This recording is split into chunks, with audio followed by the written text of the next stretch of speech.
Em primeiro lugar, educação. Bom dia, boa tarde, boa noite, dependendo de quando você estiver vendo esse vídeo. Em segundo lugar, bem-vindo ao canal Preso na Língua, pra gente dar uma olhadinha na poesia. Olhar poesias de gente às vezes menos conhecida, e é o caso do Antônio Boto, um poeta português que fica muitas vezes restrito a certos nichos e que eu acho que vale a pena. Não quero falar muita coisa, quero mergulhar direto no texto, porque é uma das práticas que a gente gosta de reforçar aqui. Se eu estou falando de poesia, o importante é poesia. Vamos olhar para ela? Olha pra poesia. Olha pra poesia. Olha pra poesia. Olha pra poesia. Olha pra poesia. Olha pra poesia. Olha pra poesia. Olha pra poesia.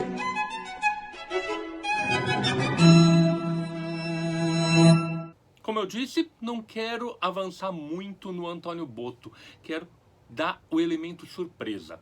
Pegar justamente o poema de abertura do livro dele, Canções de Antônio Boto, o livro mais importante, e mergulhar naquilo que ele oferece.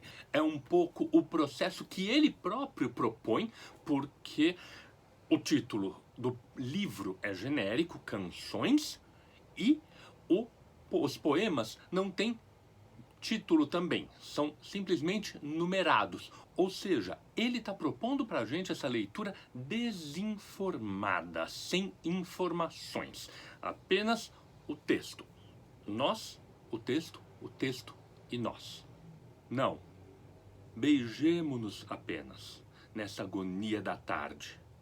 Guarda para outro momento teu viril corpo trigueiro. O meu desejo não arde e a convivência contigo modificou-me, sou outro. A névoa da noite cai. Já mal distingo a cor fulva dos teus cabelos, és lindo. A morte devia ser uma vaga fantasia. Dá-me o teu braço, não ponhas esse desmaio na voz. Sim, beijemo-nos apenas. Que mais precisamos nós? É um poema que no primeiro contato ele enreda pela sonoridade. Há um predomínio de versos redondilhos que às vezes graficamente se desdobram, se desmembram. É o caso, por exemplo, da segunda estrofe.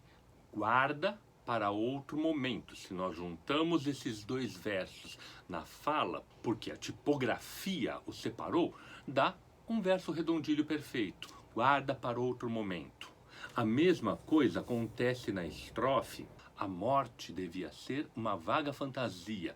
Esses dois versos, a morte devia ser, são separados, mas lidos num contínuo, formam um redondilho perfeito também. Então, os redondilhos vão criando essa teia de unidade que é extremamente sedutora, extremamente envolvente, tal qual a temática que está falando de um envolvimento amoroso, tá? Falando de um envolvimento, e um envolvimento que se mistura, porque tem um dado extremamente físico, já que ele fala dos beijos, do corpo viril, dos cabelos, do corpo trigueiro, dos braços. Todos esses elementos materiais vão se misturando com a sutileza desse ritmo candente dos redondilhos e vão envolvendo, do mesmo jeito que essa cena de dois sujeitos, duas pessoas envolvidas num movimento amoroso, que primeiro um movimento de repulsa, não, beijemo-nos apenas, e depois um de aceitação. Sim, beijemo-nos apenas.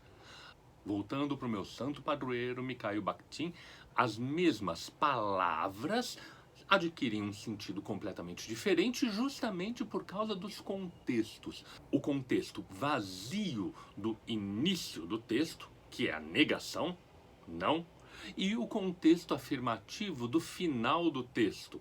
As mesmas palavras, beijemo-nos apenas, adquirem uma miríade de tonalidades diferentes, e é aqui que o Antônio Boto trabalha, aqui que o Antônio Boto fascina o seu leitor, porque ele está puxando um monte de detalhes, um monte de coisas pequenas no lusco-fusco dessa tarde, nessa noite que vai se adentrando, nessa vista que vai perdendo as formas e que não enxerga mais os cabelos, mas ao mesmo tempo vai dando mais clareza a outros sentidos, aos sentidos mais físicos, e dá uma ressignificação para esses sentidos físicos no abraço. Um abraço que um pouquinho antes já tinha sido insinuado de outra forma, menos material, mais interrelacional, que é a convivência contigo modificou-me. Um poema do encontro que, na sutileza da melodia, vai construindo esse encontro e termina justamente com o encontro na mais absoluta sutileza sonora, porque ele falou, não ponhas esses desmaios na voz. Então, evite todo sentimentalismo, evite toda essa sedução que é enganadora, mas justamente na voz ele rima com o último verso que mais precisamos nós. A voz e o nós se juntam sonoramente na única rima que aparece no poema todo. Então tudo foi encaminhando de maneira sonora para chegar finalmente numa união que é o nós. E se a última estrofe termina já apontando para uma validação que se opõe à primeira palavra, que é o não, a última palavra, que é o nós, fala de uma união, depois de falar dessa validação, dessa permissão, que é absolutamente solar. Diante dessa noite que foi se montando, vem esse nós solar, inclusive com a vogal aberta, ó, a mesma do sol, mas claro, aqui a gente já está exagerando um pouco, não precisava tanto. Notem uma outra coisa que eu deixei voluntariamente para o último ponto, uma consideração que é não menos importante, mas que se secundariza depois de ter observado tudo isso. É um grande poema, é um poema que constrói com muita sutileza um ambiente de intimidade, um ambiente de transformação, e que só sutilmente aponta para duas coisas. A convivência contigo modificou-me, sou outro. E um pouco mais para frente, já não distingo a cor fulva dos teus cabelos, és lindo. Sim, o poema não deixa dúvidas a respeito do enunciante masculino, sou outro, e do interlocutor masculino, és lindo. É um poema abertamente homoerótico, homoafetivo, o que para muita gente causa um escândalo, porque as pessoas tendem a olhar, e por isso o livro inclusive foi proibido, porque ele abertamente tratava desse tipo de sexualidade, desse tipo de encontro. As pessoas tendem a olhar exclusivamente para uma terminação de palavra ao invés de olhar para o conjunto do enunciado todo, e se indignam de haver uma possibilidade de encontro, e de um encontro tão delicado em pessoas do mesmo gênero.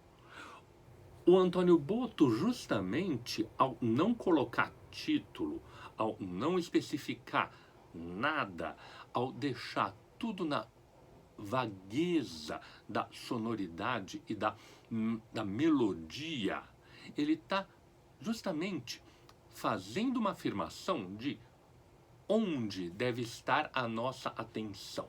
A nossa atenção tem que estar em outros detalhes, não nesse detalhe, porque esse é redutor.